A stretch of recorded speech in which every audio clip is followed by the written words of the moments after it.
Halo Lemet, kita coba bahas hari ini tentang limbah laboratorium.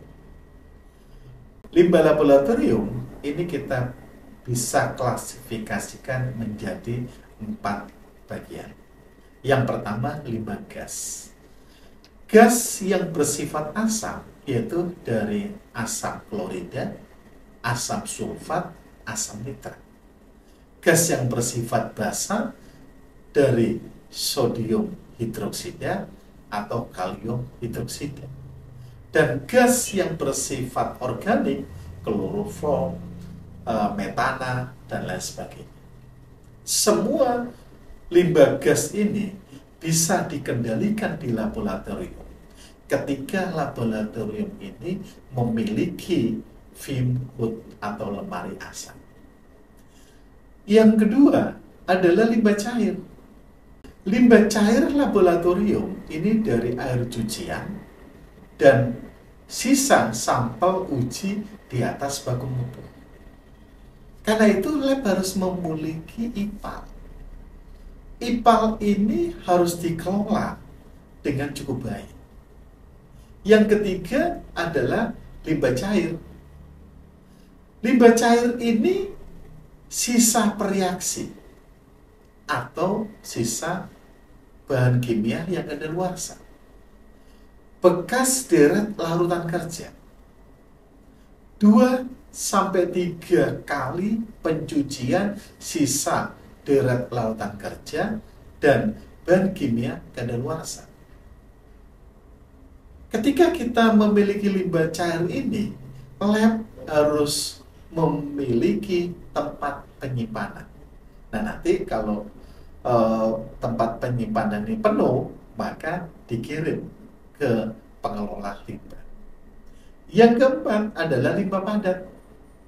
Limbah padat ini berasal dari bekas bahan habis pakai, tisu, kertas saring, bekas APD atau sarung tangan, masker, majun, bekas wadah regen, pecahan peratan gelas. Ini kita pisahkan di dalam pengelolaan limbah laboratorium ini.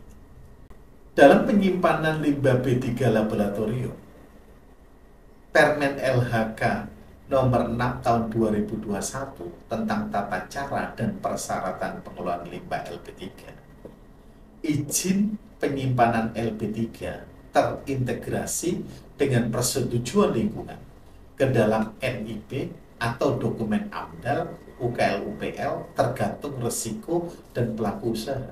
Karena itu tidak ada lagi izin TPS LB3 berdiri sendiri. Dalam Permen LHK nomor 14 tahun 2013, simbol adalah gambar yang menunjukkan karakteristik limbah B3. Label, keterangan mengenai limbah B3 yang berbentuk tulisan yang berisi informasi penghasil, alamat penghasil, waktu pengemasan, jumlah, dan karakteristik limbah B3. Karena itu, dalam penyimpanan limbah B3 ini, simbol dan label harus dipasang dengan jelas. Persyaratan tempat penyimpanan limbah, jika belum dapat diolah, maka lakukan penyimpanan limbah sebagai berikut. Berada dalam penguasaan sendiri dan memiliki rancang bangun serta luas ruang penyimpanan sesuai karakteristik dan jumlah limbah laboratorium yang dihasilkan. Bebas banjir dan tidak rawan bencana alam, misalkan banjir, longsoran, amblesan, dan gunung meletus. Terlindung dari masuknya air hujan, baik secara langsung maupun tidak, serta tertutup.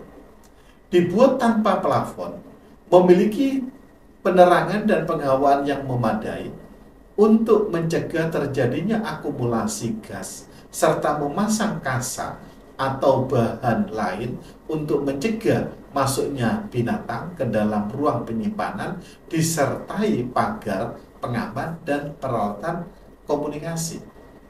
Jadi kalau kita lihat gambar di samping saya ini, tempat penyimpanan limbah ini harus dibuat suatu parit kecil.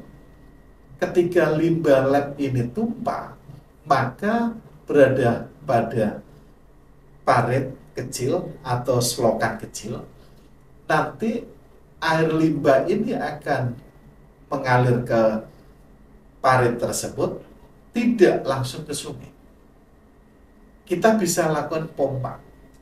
Tapi kalau kita tidak pasang selokan kecil atau parit kecil, maka limbah laboratorium ini tumpah langsung ke sungai dan ini tidak diperbolehkan. Bagian luar diberi tulisan tempat penyimpanan sementara limbah laboratorium dan dilengkapi dengan simbol dan label limbah laboratorium serta titik lokasi GPS.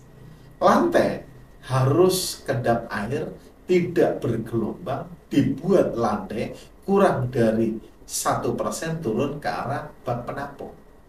Limbah dikemas dengan kemasan yang mampu mengungkung dan tutup dengan kuat untuk mencegah tumpahan.